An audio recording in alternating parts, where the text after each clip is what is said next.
Marcos, capítulo 8, a partir do verso 22. A Bíblia diz assim: Eles foram para Betsaida, e algumas pessoas trouxeram um cego a Jesus, suplicando-lhe que tocasse nele. Ele tomou o cego pela mão e o levou para fora do povoado. Depois de cuspir nos olhos do homem e impor-lhe as mãos, Jesus perguntou: Você está vendo alguma coisa? Ele levantou os olhos e disse: Vejo pessoas, elas parecem árvores andando. Mais uma vez Jesus colocou as mãos sobre os olhos do homem. Então seus olhos foram abertos e sua vista lhe foi restaurada, e ele via tudo claramente. Jesus mandou para casa, dizendo: Não entre no povoado. Jesus e os seus discípulos dirigiram-se para os povoados nas proximidades de Cesareia de Filipe. No caminho, ele lhes perguntou: Quem o povo diz que eu sou? Eles responderam: Alguns dizem que é João Batista, outros Elias, e ainda outros um dos profetas. E vocês? Perguntou ele. Quem vocês dizem que eu sou? Pedro respondeu: Tu és o Cristo. Jesus os advertiu que não falassem a ninguém a seu respeito. Então ele começou a ensinar-lhes que era necessário que o Filho do Homem sofresse muitas coisas e fosse rejeitado pelos líderes religiosos, pelos chefes dos sacerdotes e pelos mestres da lei, fosse morto e 3 dias depois ressuscitasse. Ele falou claramente a esse respeito. Então Pedro, chamando-o à parte, começou a repreendê-lo. Jesus, porém, voltou-se, olhou para os seus discípulos e repreendeu Pedro, dizendo: Para trás de mim, Satanás, você não pensa nas coisas de Deus, mas nas dos homens. Curve a sua cabeça por um instante e vamos orar.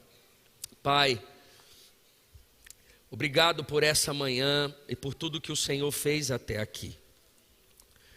Obrigado por poder te adorar por meio de canções, por poder te adorar por meio de recursos, e agora por meio da tua palavra. Fale ao nosso coração. Que o Senhor nos conceda graça na exposição do texto, para que eu e os meus irmãos possamos sair daqui alimentados, amando ainda mais o Senhor e a sua palavra. Não há ninguém dentro desse auditório ou fora dele que não dependa totalmente do Senhor e da tua palavra. Fala ao nosso coração. O Senhor tem lugar de honra no nosso meio. Essa igreja é tua, esse altar é teu. Que o Senhor possa, de uma forma tão maravilhosa, derramar sobre nós algo tão incrível, maravilhoso nessa manhã, por meio da exposição da tua palavra. Que o Senhor receba desde já toda a honra, toda a glória, todo o louvor. Nós oramos em o nome de Jesus. Amém. Evangelho distorcido é o tema dessa manhã. É impressionante o quanto o ser humano é adaptável. E quando nós falamos sobre isso, é possível enxergarmos pontos positivos, mas também pontos negativos. É muito bom quando nos adaptamos à nossa realidade de vida sem querer ser alguém que não somos, ou de querer ter coisas que não temos condições. É muito bom quando você entra numa escola nova e você se adapta a ela. É muito bom quando você começa a trabalhar numa empresa, em um lugar diferente, e você se adapta à realidade daquele lugar e se torna resposta naquele lugar. Mas quando se trata do Evangelho, existem coisas que são inegociáveis. O Evangelho não precisa da gente dar o nosso jeitinho. O Evangelho não precisa ser adaptado. Não, ele não precisa. O Evangelho não precisa de um conselho. Não, ele não precisa. O Evangelho, ele só precisa ser vivido. Ele só precisa ser compreendido por meio da obra da cruz, e só é possível por meio do Espírito Santo. E eu parto do pressuposto que nós temos o Espírito Santo, que nós somos conduzidos por esse Espírito Santo, que a nossa casa, a nossa família tem o Espírito Santo, que Ele fala ao nosso coração, que temos sensibilidade a ouvir a voz de Deus por meio do Espírito Santo. Mas todo distanciamento desse Evangelho, nós estamos fadados ao fracasso. Nós estamos com prazo de validade. Quanto mais próximo do Evangelho genuíno, mais próximo estamos da plenitude do que Deus tem. Irmãos, é muito importante nós entendermos que existe uma vontade absoluta de Deus, uma vontade plena de Deus para a nossa vida. Deus, Ele nos conhece em todos os sentidos. Ele conhece o nosso coração, Ele que nos formou. É propósito de Deus estarmos vivos nessa manhã. Deus conhece a nossa família, Deus conhece os nossos sonhos, Deus conhece o nosso caráter, Deus conhece as nossas motivações. Ou seja, ninguém pode fazer um projeto melhor do que Deus para nós. Ninguém. Mas você concorda comigo que essa é a nossa tentativa? A nossa tentativa é fazer os nossos projetos. A nossa tentativa é fazer aquilo que gostamos de fazer e não aquilo que Deus quer. E quanto mais nós fazemos isso, mais nós perdemos a plenitude da vontade de Deus. É como se Deus tivesse isso aqui e a gente nunca alcança esse lugar. E um dos inimigos que nos impede de alcançar essa plenitude é porque tudo para a gente está muito bom. A gente se adapta muito fácil.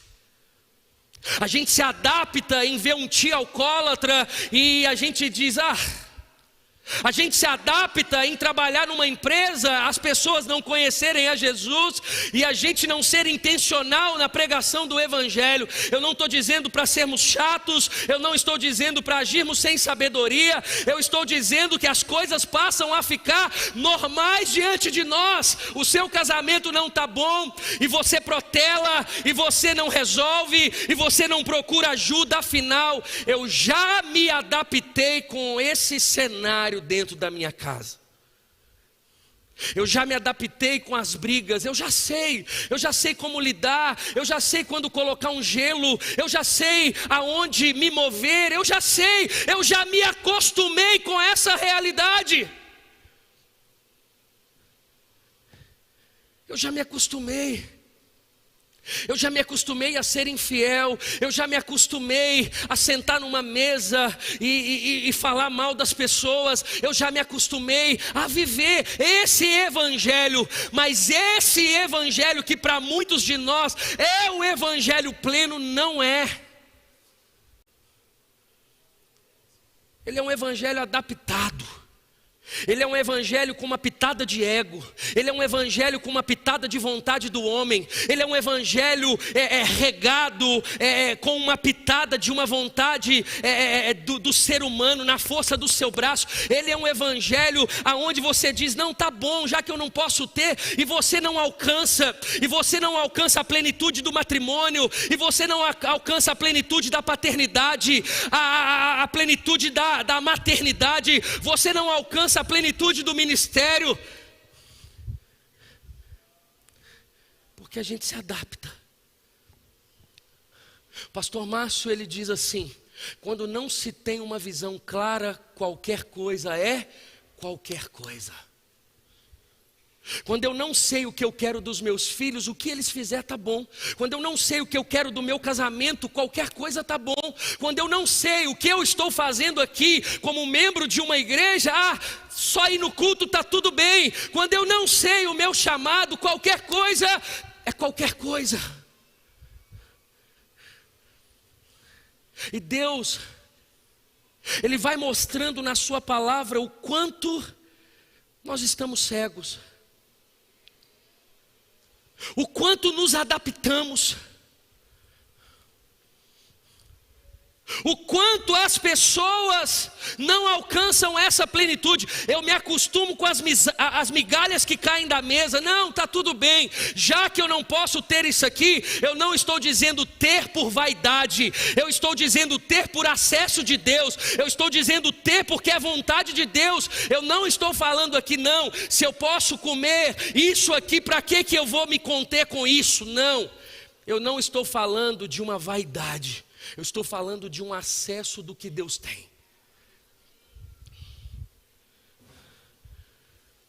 Relacionamento com Deus, vida de oração, conhecimento da palavra. Nossa, você viu fulano, ele conhece a palavra, ele já leu a Bíblia de capa a capa, você já viu como é que ele faz? Você tem acesso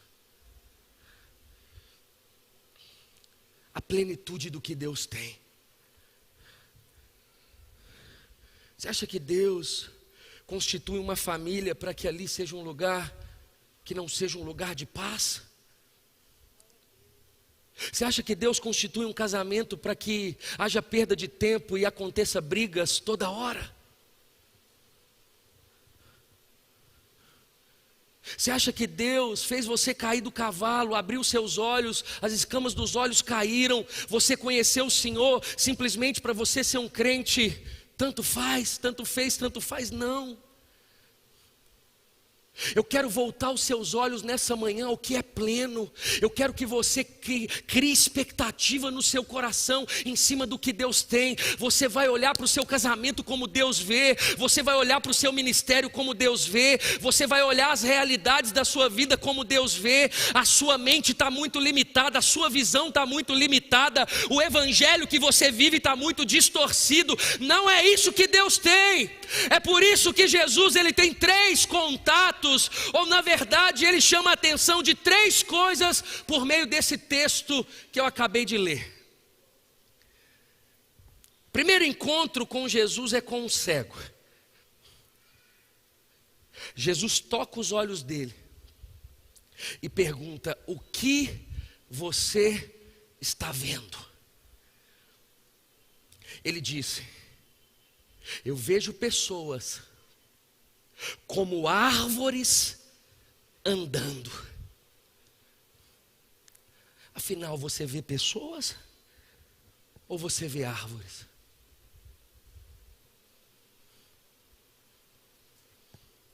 Esse evangelho distorcido, ele tem gerado muitas consequências à sociedade. Porque quando esse evangelho é distorcido, Cristo ele sai do centro e o homem toma esse lugar no nosso coração, aonde nós começamos a enxergar as coisas como elas não são feitas para ser. É o caso desse cego. Ele olhava e não via pessoas, ele via árvores. Primeiro ponto: não enxergue pessoas como coisas. A decadência da sociedade é quando ela troca o ser humano por coisas, por objeto. Por objeto, por 10 reais as pessoas hoje matam. Por uma herança os filhos tiram a vida dos pais. Por uma herança irmãos não conversam um com o outro. Por causa de um carrinho, os nossos filhos brigam.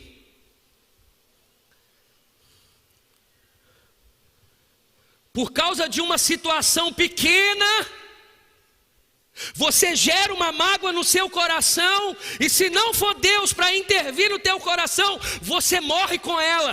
Por quê? Porque esse evangelho distorcido, ele faz a gente enxergar pessoas como coisas. Pensa nessa ótica comigo, irmãos, se muitos casamentos ou muitos divórcios não aconteceram por causa disso. O convite que Deus nos faz diante disso que é pleno, é eu e você voltar aos nossos olhos, ao que o Senhor vê, revelação de Deus. Não é eu adivinhar a sua carteira de identidade nessa manhã, revelação de Deus é ver como Deus vê, é eu conseguir enxergar as pessoas como Deus enxerga, é você conseguir olhar para a pessoa além da estética dela, além da aparência dela e dizer, olha, Deus tem um propósito na vida dessa pessoa, é um ser humano criado por Deus. É por isso que nós não somos melhores de quem nessa hora está cheirando cocaína no carnaval, está fazendo alguma coisa contrária ao evangelho. Nós não somos melhores, são pessoas. E a partir do momento que a gente olhar para as pessoas e a gente enxergar o objeto, é a decadência da igreja de Jesus.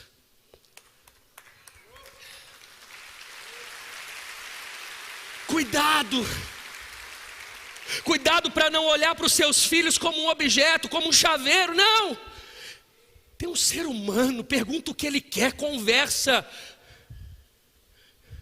Pergunta o que está ardendo no coração dos seus filhos, o que eles querem fazer na faculdade. Vamos parar de impor. Você pode aconselhar, você pode direcionar, mas tem um ser humano ali.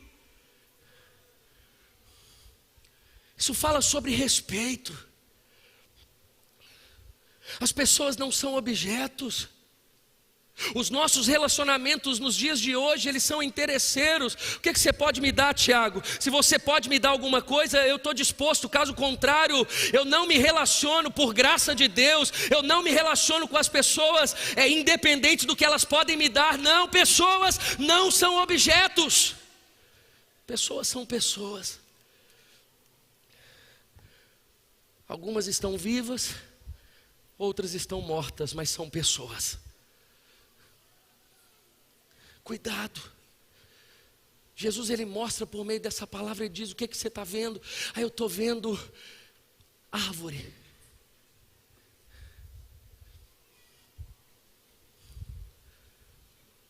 A gente é capaz de estudar 4 anos, 6 anos numa universidade, e a gente não cria vínculos no Senhor com ninguém.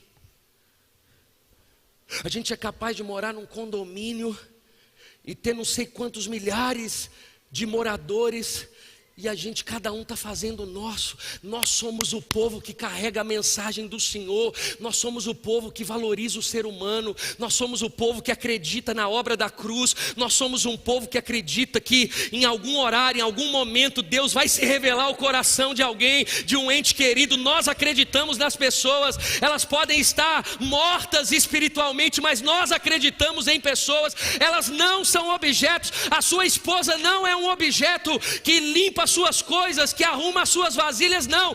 O seu marido não é um objeto, seus filhos não são objetos, são pessoas.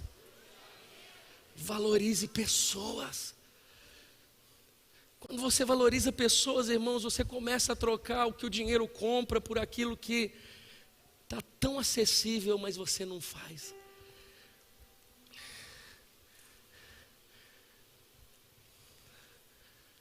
Seu filho não quer um brinquedo caro, ele quer você.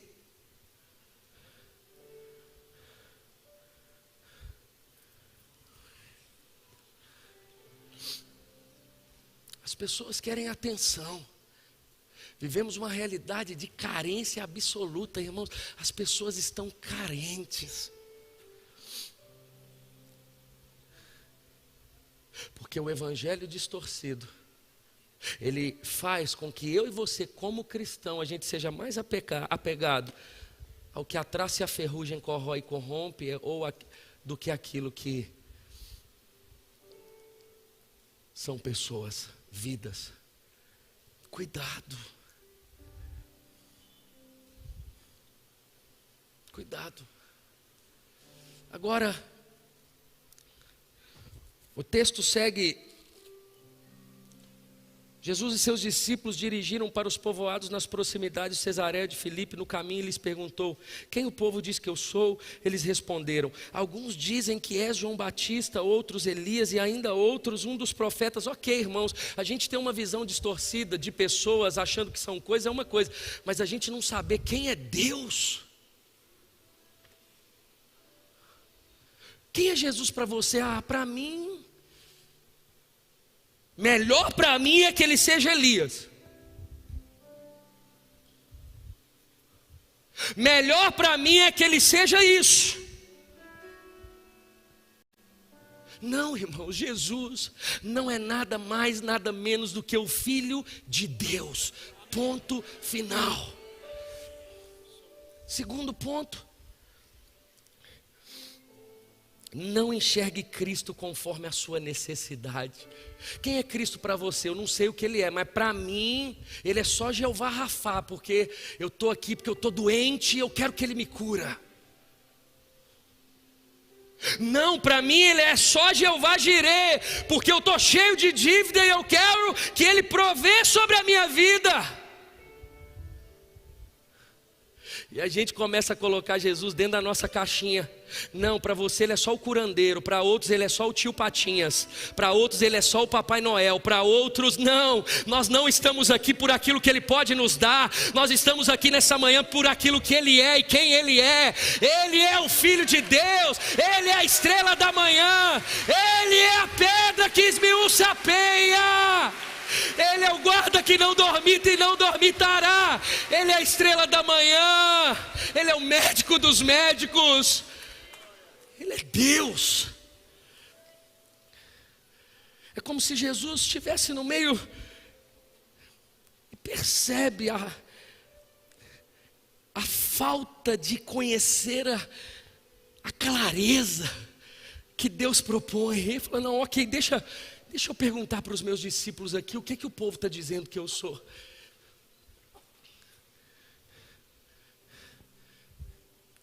Nós não servimos a Deus por aquilo que Ele é, por aquilo que Ele fez, mas por aquilo que Ele é.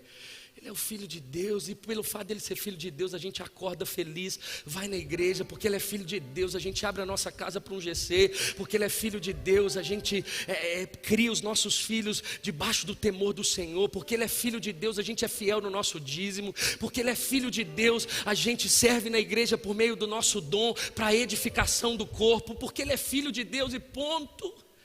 Se for propósito, nós vamos ministrar uma palavra de cura e você será curado no seu físico. Nosso papel é orar, o papel de Deus é curar. Se tem algum enfermo aqui nessa manhã, nós liberamos sobre você uma palavra de cura agora. Seja curado agora na autoridade, no poder que há no nome de Jesus. E se Deus tem propósito nisso, você foi curado agora. Deus vai prosperar você, mas Ele não é um Deus conforme a minha necessidade. Ele é um Deus soberano, supremo, acima de tudo, acima de todos. Esse é Deus.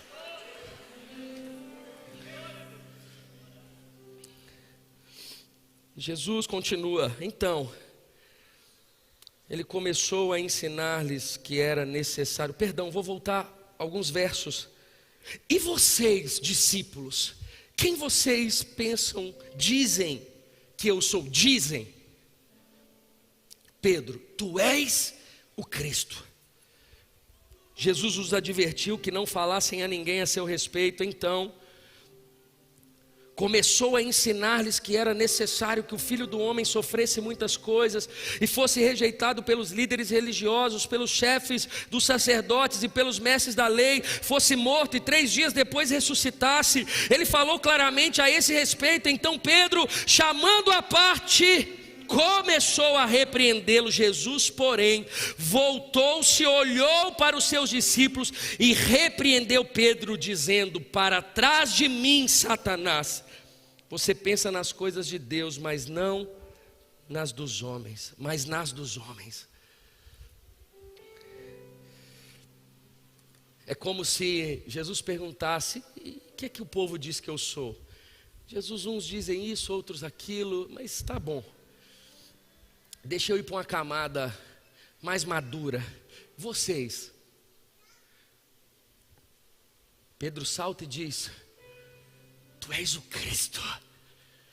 Ah, Pedro, que discurso maravilhoso.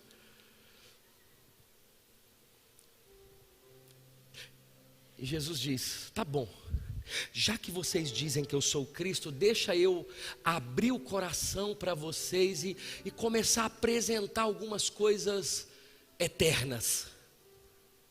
É necessário que o Filho do Homem morra, seja açoitado, mas ao terceiro dia ele vai ressuscitar. O texto vai dizer que Pedro repreende Jesus. Terceiro ponto: Deus prova o nosso discurso. Você está falando que eu sou o Cristo? Deixa eu ver se você sabe se realmente eu sou o Cristo. Deixa eu falar sobre o Cristo aqui. Deixa eu dizer sobre o que vai acontecer com o Cristo. Deixa eu dizer para você a vontade desse Cristo. Deixa eu dizer para você o plano de Deus para esse Cristo. Pedro é aprovado nas palavras, mas é reprovado nas atitudes. Jesus, eu repreendo.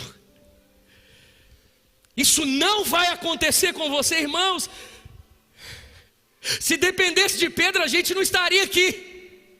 Se dependesse de Pedro, Cristo não morreria, Ele não ressuscitaria ao terceiro dia, porque pela sua falta de conhecer a plenitude do coração de Deus, Ele repreende a vontade de Deus. Tem muita gente repreendendo a vontade de Deus. Deus, eu sei que o Senhor gostaria que eu fizesse, mas hoje não. Cuidado. A gente fala aqui por meio de louvores, a gente tem um discurso muito bonito, mas Deus, Ele prova o nosso discurso. Deixa eu ver se você é cristão mesmo. Deixa eu ver se você consegue passar pelo deserto mesmo. Deixa eu ver se eu estou acima do luto mesmo. Deixa eu ver se eu valho mais que o dinheiro mesmo na sua vida. Deixa eu ver se o seu discurso, ele condiz com a sua vida. Porque a experiência de Jesus com os discípulos, ele foi reprovado. Pedro foi reprovado. A minha pergunta nessa manhã é se o nosso discurso, ou se a nossa vida condiz com o nosso discurso. Nas 3 camadas que Jesus testou, todas elas estavam com a visão ofuscada. Quem são as pessoas? Objeto. Quem sou eu? Um monte de coisa. Olha a minha vontade. Não, Jesus, essa não é a sua vontade. É por isso que não há espaço por um evangelho distorcido para mim e para você. O convite de Jesus nessa manhã é que ou a gente entra nessa chuva para molhar e vive um evangelho genuíno, ou você não serve a Jesus, mas a você mesmo. Para nós existe um evangelho adaptado, mas para Jesus, impossível. Não, isso não tem problema. Isso não. Isso aqui não, todo mundo faz. E a gente se adapta. O que eu vi de filho de crente, irmãos, com fantasia de carnaval. Quero ser religioso, não. Se tem uma coisa que eu não sou, é religioso.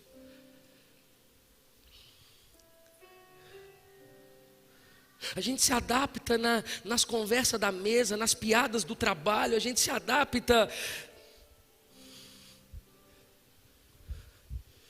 A gente quer trazer esse network para a igreja, lindo a gente conhecer e poder ter essa ajuda mútua, lindo, irmãos. Não, mas pessoas não são objetos. Para de agir por interesse. Você pode ser intencional, interesseiro, não. Interesseiro, não. Se somos filhos de Deus, pessoas são pessoas. Jesus é Jesus, o Cristo é o Cristo. E a missão de Jesus, a vontade de Jesus é prioridade para nós. Se a gente é cristão, pessoas são pessoas. O Cristo é o Cristo e Ele não precisa fazer mais nada para a gente servir Ele pelo resto da vida. Ele não precisa te dar apartamento, Ele não precisa te dar carro, Ele não precisa fazer mais nada. Ele é o Cristo e ponto final. Se a gente é discípulo, nada pode tomar o lugar de Deus, nada. E se por acaso Ele deseja compartilhar a vontade dEle, seja ela agradável aos nossos olhos ou não, nosso discurso será: eis-me aqui, Senhor, se essa é a Tua vontade. A gente não vai repreender a vontade de Jesus. Essa é a Tua vontade para o meu filho, que assim seja. Essa é a Tua vontade para mim, Senhor. Não é o que eu imaginei, mas que assim seja. Essa é a Tua vontade para o meu casamento. Você quer realmente que eu perdoo? Que assim seja. Essa é a Tua vontade, Senhor. Você quer que eu esteja aqui na Lagoinha frutificando? Que assim seja. Você olha para o seu lado, está todo mundo fazendo e repreendendo a vontade de Jesus. Mas Jesus então, Ele olha a sua vida e olha para o seu discurso e diz: é um verdadeiro discípulo. Quantos entendem essa palavra nessa manhã?